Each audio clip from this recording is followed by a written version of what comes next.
கிரக பயிற்சிகளால் உண்டாகும் தோஷத்திற்கு பரிகாரம் வேண்டுமா? முன்னோர் சாபம் நிவர்த்தியாக வேண்டுமா? உங்களின் 7 தலைமுறைக்கும் புண்ணியம் சேர்க்க வேண்டுமா? நீங்கள் செய்ய வேண்டியது அன்னதானம் மட்டுமே. கடந்த 4 ஆண்டுகளாக தினமும் மதுரையில் 300 வறியோரின் வயிற்று பசியை ஆற்றி வருகிறது மதுரையின் அட்சய பாத்திரம் ட்ரஸ்ட். நீங்களும் உதவ அன்பு வேண்டுகோள். மேலும் தொடர்பிற்கு நெல்லை பாலு, நிறுவனர் 9442630815. கலியுகத்தில் கண்கண்ட தெய்வமான காஞ்சி பெரியவரின் மகிமை குறித்து மதுரை அனுஷத்தின் அனுகிரகம் நிறுவனர் நெல்லை பாலு அவர்கள் தொகுத்து வழங்கும் ஸ்ரீ மகா பெரியவா மகிமை சிறப்பு தொகுப்பு. ஹரஹர சங்கர, ஜெய ஜெய சங்கர, காஞ்சி சங்கர, காமகோடி சங்கர. எல்லாம் வல்ல நம் ஜெகத்குருவின் திருவருளால் இந்த நாள் இனிய நாளாக அமைய அன்பு பிரார்த்தனைகள். மகா பெரியவா தொட்டு தினந்தோறும் ஒரு செய்தியை நாம் நியூஸ் 7 தொலைக்காட்சியிலே அனுபவித்து வருகிறோம்.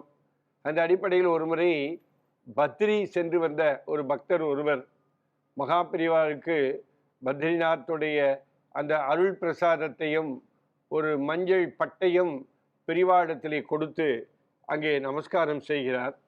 அதை என்ன செய்கிறார் என்றால், பிரசாதத்தை இட்டுக்கொண்டு அதை எடுத்து தன் கழுத்திலே போட்டுக்கொள்கிறார். அப்படியே போட்டுக்கொண்டே இருக்கிற போது திடீரென்று அங்கிருந்து மடத்து அன்பர் ஓடி வருகிறார். நம்முடைய மடத்து கோசாலையில் இருக்கிற பசு ஒன்று கன்று ஈன போகிறது என்கிற செய்தியை சொன்ன மாத்திரத்தில், நாம் நேற்றைக்கும் பசு சார்ந்த ஒரு செய்தியை பார்த்தோம். இன்னைக்கு ஒரு பசு, ஒரு கன்றுக்குட்டி ஈன போகிறது தெரிந்த உடனே பெரியவா ரொம்ப சந்தோஷப்பட்டு அப்படியே மாட்டுக்கொட்டிலுக்கு ஓடுகிறார்.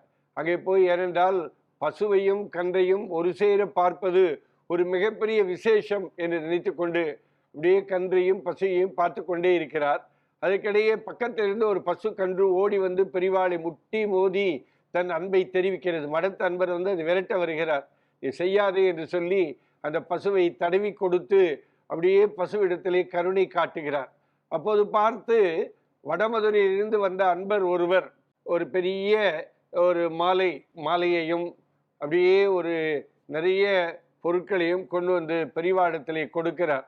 பெரியவாடத்திலே கொடுத்த உடனே இந்த மாலையை எடுத்துக்கொண்டு பெரியவா கழுத்திலே போட்டுக்கொள்கிறார். அது நிறைய பச்சிலைகளால் ஆன மாலையை எடுத்து பெரியவா, அது துளசி சார்ந்த மாலை என்பதனாலே, துளசி மீது மிகுந்த ஈடுபாடு கொண்டதினாலே, துளசியை நாம் தெய்வமாக கருதுகிற காரணத்தினாலே அந்த துளசியை எடுத்து தன் மேலே போட்டுக்கொள்கிறார். துளசியை போட்டுக்கொண்ட உடனே வடமதுரையிலிருந்து வந்த அன்பர் பக்தர் அதை பார்த்துவிட்டு அப்படியே மாட்டுக்கொட்டிலில் சாட்சாத் அந்த கோபாலனையே பார்த்த மாதிரி இருக்கிறது என்று சந்தோஷப்பட்டு கொண்டு பெரியவாளை அப்படியே விழுந்து நமஸ்கரித்தாராம். இதை எதற்கு சொல்கிறேன் சொன்னால், எப்பொழுதுமே பசுமாட்டின் மீது பெரியவாளுக்கு மிகுந்த ஈடுபாடு உண்டு. பசுவதையை தடை செய்ய வேண்டும், பசுக்களை கொடுமைப்படுத்தக்கூடாது, பசுக்கள் மீது அன்பு காட்ட வேண்டும், கோமாதா என் குலமாதா என்று சொல்லுகிற விதமாக பசுக்கள் மீது மிகுந்த அன்பு காட்டுகிற பெரியவா. அதனாலே தான் மடத்திலே கூட அந்த மாட்டுக்கொட்டிலில் ஒன்று இன்று இருக்கிறது. அந்த இடத்திலே அந்த எப்போதுமே சுவாசினி பூஜை மடத்திலே வைத்து பெரியவா இருக்கிற பக்கத்தில் வைத்து நடைபெறுவது வழக்கம். ஒருமுறை பெண்கள் சுவாசினி பூஜைக்கு வந்த பொழுது அந்த சுவாசினி பூஜையை மடத்திலே மாட்டுக்கொட்டில் பக்கத்திலே வைத்துவிட்டு அதற்கு பிறகு அந்த வந்தவாளுக்கெல்லாம் அந்த பிரசாதத்தை கொடுத்தாராம். அவளுக்கு ரொம்ப சந்தோஷம். அந்த சுவாசினி பூஜை முடிந்து அதற்கு பிறகு மாட்டுக்கொட்டையில் பசுக்களுக்கெல்லாம் குங்குமம் விட்டு அப்படியே பசுக்களுக்கெல்லாம் வாயுரை கொடுத்து உணவு கொடுத்து விட்டு பழங்களை கொடுத்து விட்டு அப்புறம்தான் அவர் பிக்ஷையை எடுத்துக்கொண்டதாக தகவல் உண்டு. இது எதற்கு சொல்கிறேன் சொன்னால், பசுமாட்டின் மீது மிகுந்த ஈடுபாடு கொண்டு யாவருக்குமா முன்னும் போது ஒரு கைப்பிடி என்பது போல பசுக்களுக்கு நாம் அந்த அந்த பசுவாகிய தெய்வத்திற்கு நாம் அன்பு காட்டுகிற பொழுது, பரிவு காட்டுகிற பொழுது நமக்கு வாழ்க்கையில் எல்லாம் கிடைக்கும் என்பதை தெரிவிக்கிற விதமாக அன்றைக்கு அந்த சம்பவம் நடந்தது. நாம் பசுவை பார்த்தால், தயவுசெய்து பார்த்து கொண்டிருக்கிற பெருமக்கள், உலகம் முழுக்க இருக்கிற நியூஸ் 7 தொலைக்காட்சி ஆன்மீக அன்பர்கள், பசுவை தெய்வமாக விழுந்து வணங்க வேண்டும்.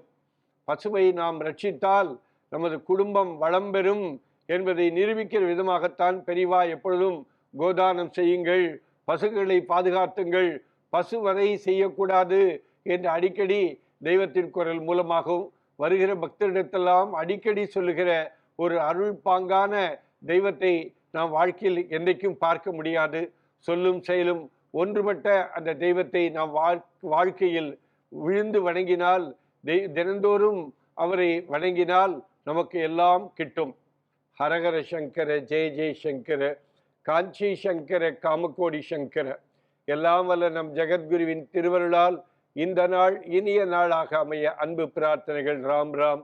ஓம் ஸ்ரீ மகாபெரிவா திருவடிகளே சரணம்.